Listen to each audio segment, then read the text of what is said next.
So as expected, the newest episode from My Hero Academia went more so for more plot-centered setup kind of an episode after everything that happened last week. If you missed last week's episode for whatever reason, basically it was the finale of the fight for All for One and All Might, and All Might, inevitably wins, but unfortunately he can no longer use One for All anymore. He can no longer use One for All anymore. The flame has completely extinguished, and he can no longer use the quirk, or he can no longer use One for All, and it's kind of disappointing, and it makes me really sad because in the episode, they pretty much, not only set up that All Might is now permanently retired, but now he's pretty much no longer the symbol of peace of for everyone all around the world anymore, because not only is he permanently retired, he can no longer be in his like muscular tall might form, and he can't fight anymore. He can't fight whatsoever because he doesn't have the One for All quirk anymore. And it's really sad, it's really sad because now everyone knows, literally everyone knows. They saw it, broadcast on TV that he is now in like a scrawny, malnourished kind of look for All Might now, and he can't be like the way he was, the way that people saw him as the symbol of peace that everyone knew him as. But now he can't really do that anymore. He can't really be the top number one hero anymore. So the beginning of the episode starts off with some of the police like talking about Tomura and All Might not being the symbol of peace anymore and the number one hero and etc etc. I'm gonna kind of skip all that because it's better if you just watch the episode yourself anyways. But I'm glad they addressed some stuff there because they needed to do that. And then immediately afterwards, after all that's kind of like done, they go back to another shot of the hospital and All Might's there, and obviously he explains that he can't use One for All anymore. He's now permanently retired and he can't really do much anymore. But he starts talking about Tomura and the fact that he's actually Nana Shimura's grandson. You know, and so All Might is wanting to find him. He wants to find him and he wants to talk to him, but his teacher, All Might's teacher, Gran Torino, he's like, you're gonna hesitate. No matter whose family he's a part of, you're gonna hesitate and you could die.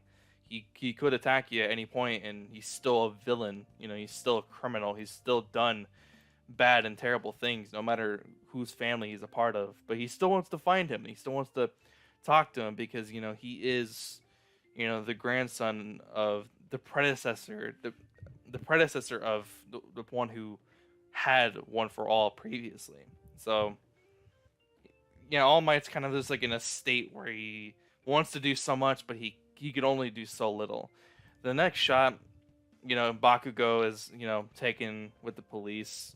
The narration from Deku, from obviously a future Deku, but obviously it's not really kind of meant to be that way. So, of course, everyone is kind of like freaking out. The media is kind of making everything kind of over exaggerated. We actually see a lot more than I expected from a different character other than like Deku and like All Might. But it's Todoroki, and Todoroki heads home, and he enters inside his home, and he finds his sister, and his sister's just like, yeah, our dad's like freaking out or whatever, and he's in the training room. It's literally what it's called. There's like a sign that says training room, and he's there, and essentially now Endeavor is the new number one hero, but he doesn't really seem to be all that happy about it. And I think the reason why he's not really all that happy about it is because he wanted to work to get to that state where he's now considered the number one hero, instead of All Might just simply, retiring and not being able to fight anymore. So I feel like he kind of like lost that, that drive to become, stronger than he actually than he wants to be. It kind of seems like that. It's kind of weird. It was a neat scene, don't get me wrong, but it doesn't really serve any other purpose other than to show that Endeavor's pissed off that now he's the number one hero. when he didn't really do anything to really deserve it, and that's what it seems like.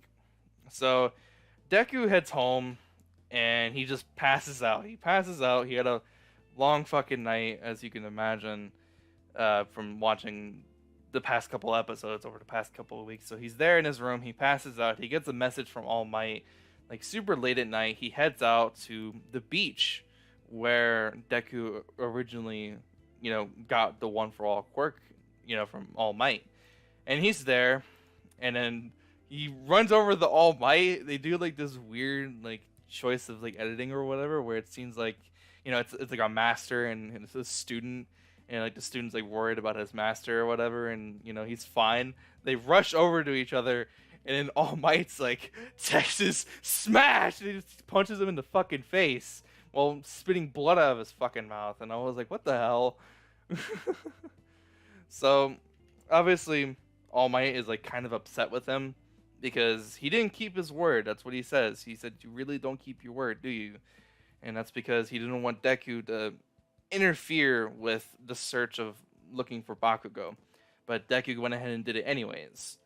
But in the end, All Might didn't really seem to care all that much because he showed more of the signs of being a true hero that the next generation really needs. Even though he was told not to go after Bakugo and look for him, he went ahead and did it anyways. But as a result for that, he ended up saving Bakugo, and he actually contributed a little bit more than he probably should have in the defeat for All for One. So yeah, he explains to Deku that he can't fight anymore. He can't use One for All anymore. He even goes into his like muscular form, and he immediately goes back to his malnourished like Small Might form. So he can't last long in that anymore. He can't do anything. Like I said multiple times in the video, he can't really do much besides walk around and maybe eat, and that's kind of it. He can only do like everyday normal activities and not something of a hero and what they're meant to do. But regardless, All Might wants to keep working with Deku. He wants Deku to be able to use One for All and be able to, not completely destroy his body while using it. And of course, it's kind of like a master student moment for the two of them, and their relationship grows because of that. Their relationship grows, and All Might just wants to do better. He wants to do better as a teacher for Deku, because Deku could be much stronger at this point, but it's kind of weird. So they go into like a commercial break kind of earlier than what they normally do, but that's like the first half of the episode, kind of like the aftermath of everything that happened in the fight of last week's episode. And now the next episode, not the next episode, the next half of the episode, the second half, is more of a setup than anything. So basically the second half of the episode sets up the fact that they want their students to become, more stronger, and that's not really a surprise. They've been trying to do that for forever now, and especially with the beginning of season 3, they even went to like a whole training camp where they were able to, enhance their quirks and their physical physique and make them stronger. But that didn't really work out because of the whole attack of the League of Villains and who went there and attacked all the students, right? One of them even got taken, which is Bakugo. So basically what they decided to do was they were going to, All Might and Mr. Aizawa, Eraserhead, they're going to go to, the families of the students, and they're going to ask the families if they are allowed to go stay at UA inside of dorms, right? And that's basically the setup for the second half of the episode. The second half of the episode is All Might and Eraserhead, and they're going to talk to the families of those of the students from the main cast of characters from what we've seen, even though we only see like a handful of characters. They go to the first family, it's kind of like whatever. The next family is actually Bakugo's like mother and father, and it was kind of weird, right? It was kind of a weird scene. Hold on, I think.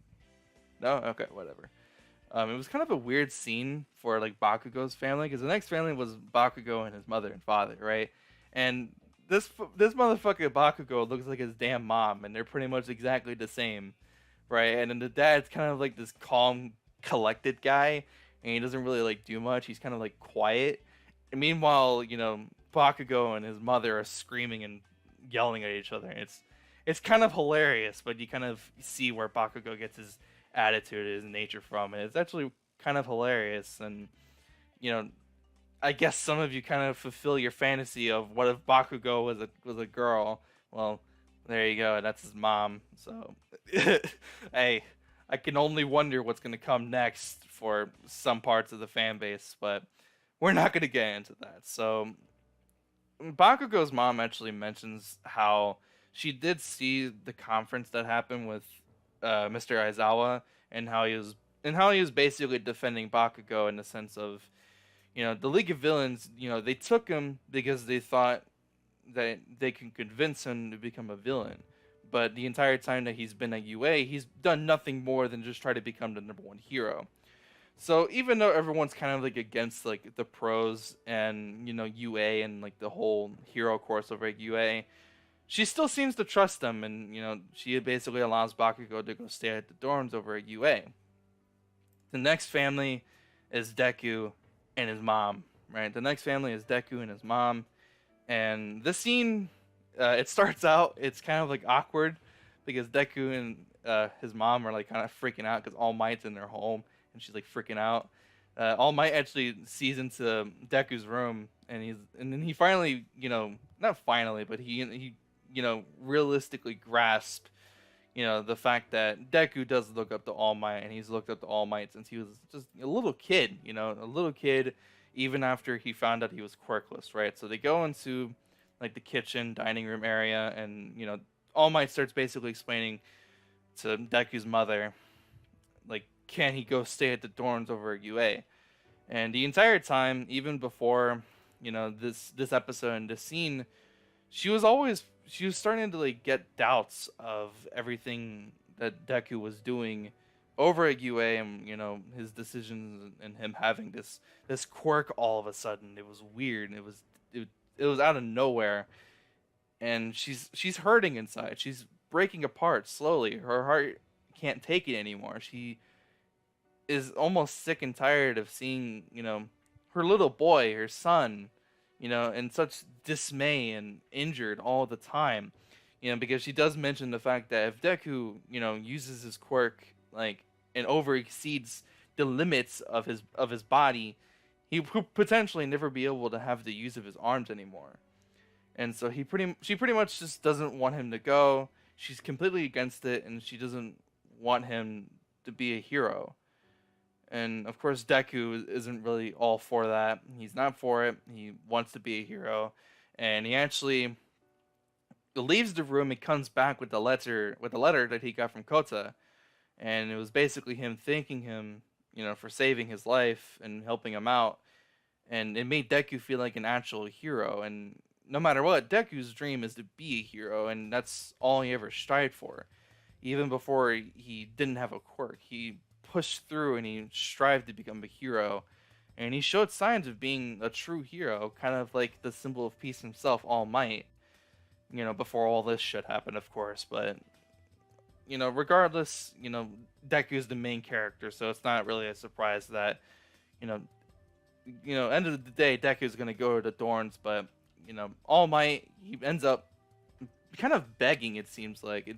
It feels like, and it kind of shows that he's basically begging for his, Deku's mother to allow him to go to dorms under the protection of the pro heroes over at UA, and especially All Might, because he wants to continue teaching Deku how to use, the One for All quirk, because they're kind of setting up the fact that All for One and Deku are potentially going to have to fight later on in the series. That's what it kind of seems like. That's what it feels like. Or maybe Deku is going to fight Tomura, and he's going to have like All for One for some reason. I don't know. They're setting up something. They're setting up a whole bunch of shit. So, of course, like I said, Deku, main character plot hole. He is going to the dorms over at UA, and he's going to stay there, and he's ready to be a hero. He's ready to walk the path differently from what All Might's was, because they mentioned that All Might's path of being a hero was completely filled with blood and all his other stuff, but All Might knows that Deku will walk a different path of a hero, and he'll be a true hero, and he'll be the next symbol of peace that the world really and truly needs. So the episode pretty much ends with them agreeing that Deku is going to be able to go to the UA dorms and live there. And next week's episode is basically just what's going to happen afterwards. You know, they're going to live at the dorms. They're going to be living at UA. You know, most of the cast, of course. And I'm really excited for what else they have next. At the end of the scene, after the credits, they actually show the League of Villains in their hideout and All for One, and he's pretty much locked up in like this super high graded like prison, and it's like kind of scary. But of course, in the previews, they're pretty much showing that yeah, this is where they're gonna live now. Whatever, right? So I'm interested for what they got next. Next week's episode's probably gonna be like super fillery because you know you probably know what's gonna happen next if you're reading the manga. Of course, I'm not reading the manga. I'm only watching the anime because honestly, I don't really have enough time to sit down and read any manga for that fact. But for those of you who are reading the manga, you probably already know what's going to happen, and you're just waiting for it to be animated. And I'm getting a phone call, so I'm going to go ahead and wrap up the video here. If you guys did enjoy, be sure to leave a like. And if you are new to the channel, please be sure to subscribe for future videos just like this. I'll see you guys next time. Have a wonderful day. I'm out. Peace.